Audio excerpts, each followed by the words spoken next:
When does it become the Trump economy?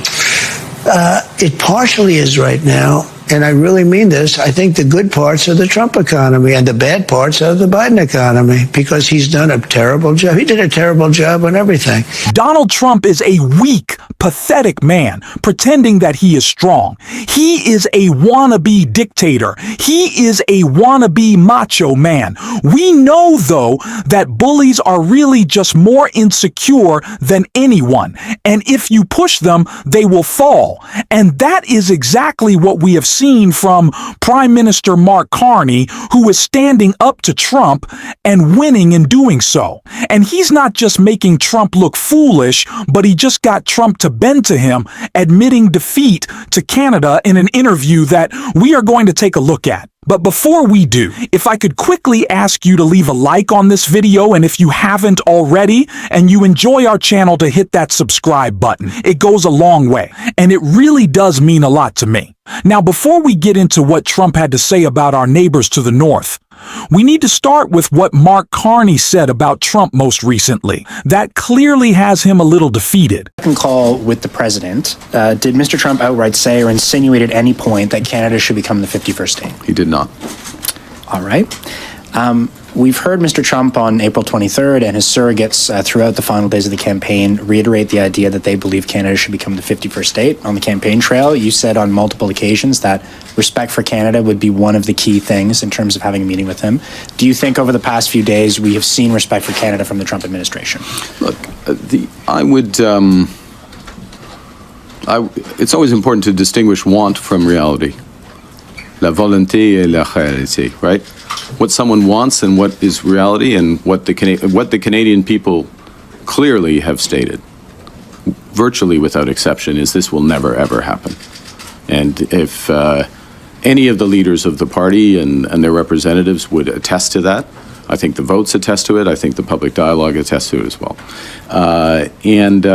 We are, we're meeting as heads of our government to discuss that partnership. Now, I'm not pretending those discussions will be easy, or they won't proceed in a straight line. There'll be zigs and zags, ups and downs. But as I said in my remarks, I will fight for the best deal for Canada, and only accept the best deal for Canada, and take as much time that's necessary.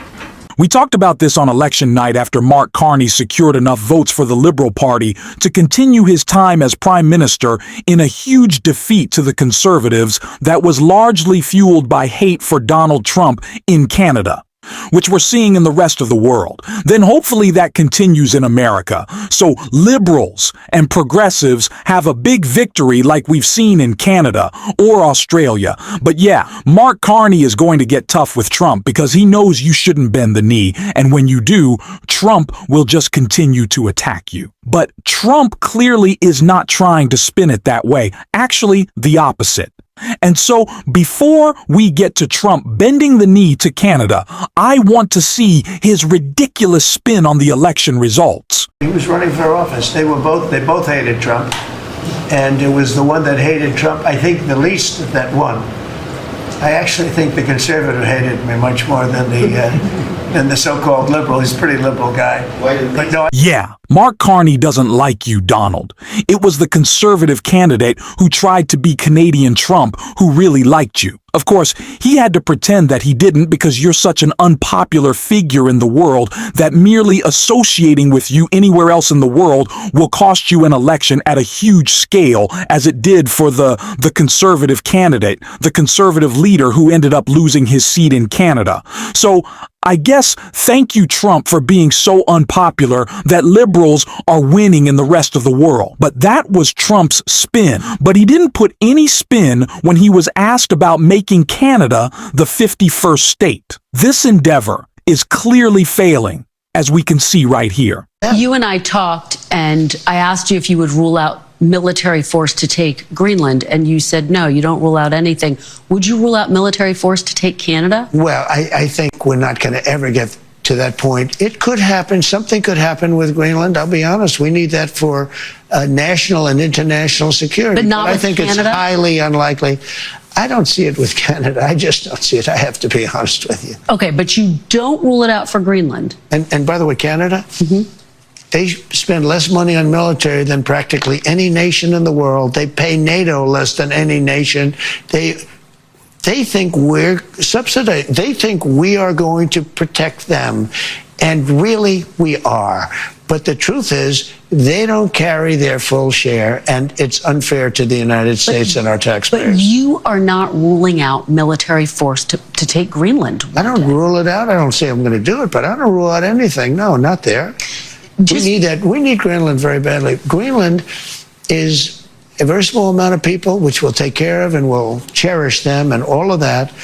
But we need that for international security. So, before we get into the Canada of it all, I first have to point out that Donald Trump is now actively talking about pursuing war with Greenland and invading them. Invading Greenland. That's what he wants. Invading Greenland. Let's say that invading Green just absolute insanity for the guy who promised no wars and that he was the peacetime president. So much so that Marjorie Taylor Greene is now attacking Donald Trump for creating all this chaos, saying he's invading Greenland or the Panama Canal, turning on our allies. When Marjorie Taylor Greene is calling you out, it is beyond absurd. But let's get to the candidate of it all. Not only did Donald Trump not call Mark Carney the governor like he did Trudeau, not only is he calling him the prime minister, right? So he's ceding a little bit of ground there, but he's like, yeah, they're not going to be the 51st state. Yeah, we'll still protect them. We'll still help their military. Yeah, I guess we've given up on that. He didn't even want to talk about it. He's just so defeated because he knows his attempt to make him a 51st state was always a distraction and stupid. And his trade war with Canada is costing him tremendously. And I love the way that Canada has carried out this trade war. I know it does affect American businesses. And so that way it is disappointing. But it's also aimed at screwing over Donald Trump and predominantly hurts red states. So I guess you got what you voted for. But there are in Canadian grocery stores areas that are just designated for American products, which nobody buys because they are making sure that Donald Trump loses his trade war, which he is. And the effect is broad. And Robert Garcia talked all about that in this clip right here. Let's turn to the economy. Your district includes the Port of Long Beach. The executive director of the nearby Port of Los Angeles says shipments from China to the U.S. will plummet 35% next week due to Trump's tariffs. What is the domino effect here? I mean, I know you just came from a rally there. Are folks concerned?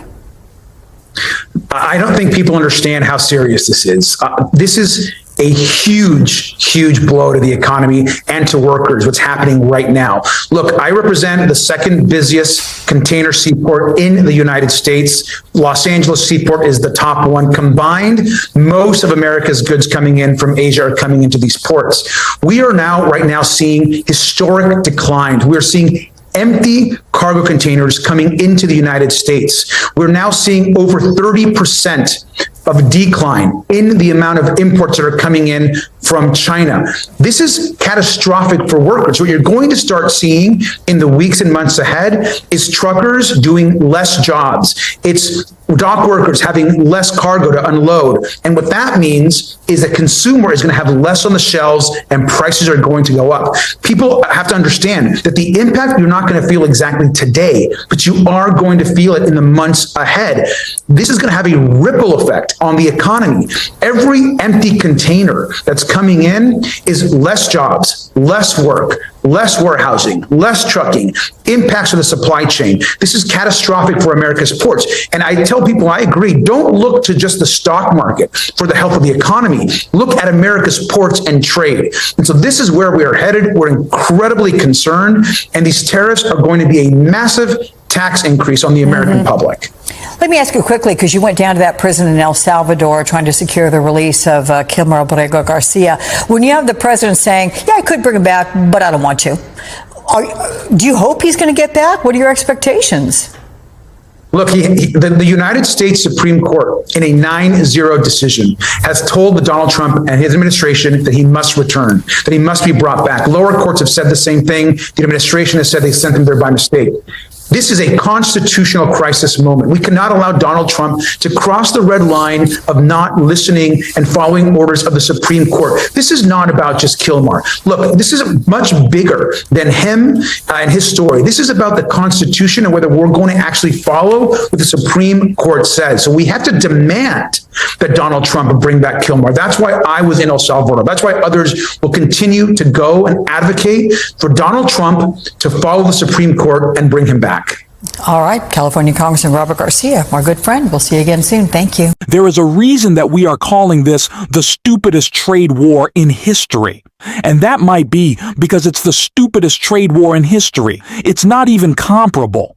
We have an idiotic president who is on any given whim just deciding whenever he wants that there's going to be a bigger tariff here or a bigger tariff there. He doesn't understand trade at all. That should come as no surprise to anyone that this is not a smart man. He just likes the word. That is ultimately what it always boils down to. And that's why Democrats, like we see right here, need to be calling out Trump every chance we get on this. You've become the first state to actually sue Trump over these tariffs. What's the basis of your case? Well, he doesn't have the legal authority to unilaterally impose these tariffs. He used a law, a 1977 law, that Congress afforded the president certain rights, but one of them was not to impose unilaterally tariffs. It's under the Emergency Economic Powers Act. We were the first state to initiate that lawsuit. 12 other states have followed suit. And interestingly, from the conservative perspective inside, the Koch brothers are well known here in the United States of America. Champions of conservative causes also have filed a similar lawsuit on the same grounds. If this does end up, being something that Congress has to tackle, how confident are you that they would back your position, which is against the tariffs? And I ask because what we have noted here in Canada is there have been governors like yourself who are outspoken, but not a lot of the allies, traditional allies in Congress that we were used to seeing defend free trade are saying a lot this time around. No, I mean, we have one branch of government. It's the rule of Trump right now. It's almost the law. It feels like the law of the jungle in so many respects. A sort of apex predator deciding day in on a whim, day in, day out, decision on this or that, a side deal here, a side deal there, a phone call, a foreign leader reaching out. I mean, it's no way to govern a small business, let alone the largest nation in the world. And so the economic consequences, the uncertainty, the chill across the spectrum is profound. And it's profound because, as you suggest, this notion of three branches of government, co-equal branches of government, popular sovereignty, the rule of law has been challenged, and Congress is completely silent and completely complicit. And that's something that needs to be called out and highlighted absolutely as well. Tariffs might be Donald Trump's most unpopular policy of the entire administration, which is crazy because there's lots of them. So let's be talking about it every single day. This is a tax on you driven by a stupid man who is obsessed more with ego than he is in helping anyone, especially on the promises that he made to lower prices for you. Let's hammer that home every day. Stupidity, corruption, incompetence. That's the Trump administration. That's what we're talking about on this show. And if you want to support that, as always, you can hit that subscribe button, leave a like on this video, and if you stuck around to the end, you can drop a blue heart in the comments. And until next time, I'll see you soon.